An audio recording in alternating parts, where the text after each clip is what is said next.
Hello sir, my name is Akash Srivastava. I have done BTech in Mechanical Engineering branch.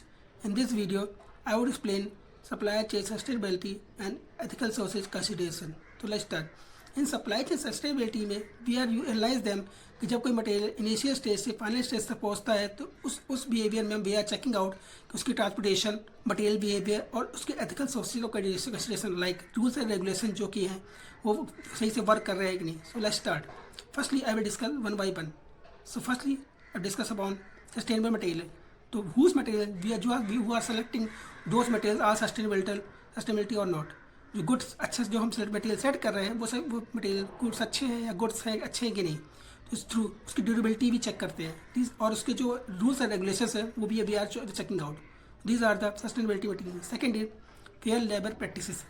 Fair labour practices में we are checking out कि जो labours हमारी company में work कर रहे हैं उनके जो वेजेस हैं और जिस एरिया में वर्क कर रहे हैं वो वर्क प्लेस सेफ्टी के अकॉर्डिंग है कि नहीं और रूल्स एंड रेगुलेशंस के अंदर वो प्लेस में आ रहे हैं कि नहीं.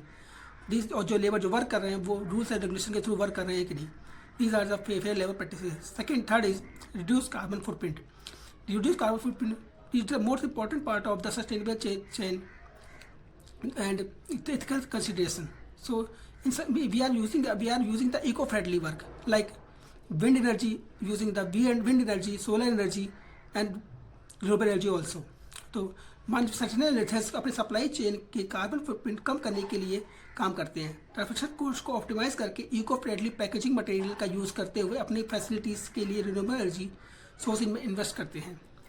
These are the renewables to carbon footprints. Basically, we are using the eco-friendly work by the reduce the carbon footprints के द्वारा करते हैं. तो next is community engagement. Community engagement का वी आर यूजिंग द जब हम किसी कंपनी में कंस्ट्रक्शन कंपनी में कंपनी को डेवलप करते हैं तो इस एरिया में जो उस एरिया के लोगों को हम क्या करते हैं डेवलप करने के लिए उनको अपने कंपनी में वर्क करने के लिए देते हैं. जो एजुकेटेड पीपल होते हैं उनको अपनी वर्क करते हैं जिससे उनके एरिया का हेल्थ एनवायरनमेंट ठीक हो जाता है और हम कंपनी जो है लोकल कम्युनिटीज़ के साथ जुड़ती है और we are support to the education livelihood and health community centre open the health community centre also. These are the community engagement. Third fourth and last one transparency and accountability. It is the most important part of the supply chain sustainability. इसमें हम sustain threads analyse करके अपनी supply chain और में transparency को एक maintain करते हैं और उसका सप्लाई मैन्युफैक्चरिंग प्रोसेस और एनवायरमेंटल इम्पैक्ट के बारे में इंफॉर्मेशन डिस्क्लोज करते हैं एंड उसकी अकाउंटेबिलिटी को भी हम मैनेज करते हैं. These are the supply chain sustainability and ethical socialization. इसमें रूल्स एंड रेगुलेशन का वर्क करके हम सप्लाई चेन सस्टेनेबिलिटी को और भी बेहतर बना सकते हैं. Thank you.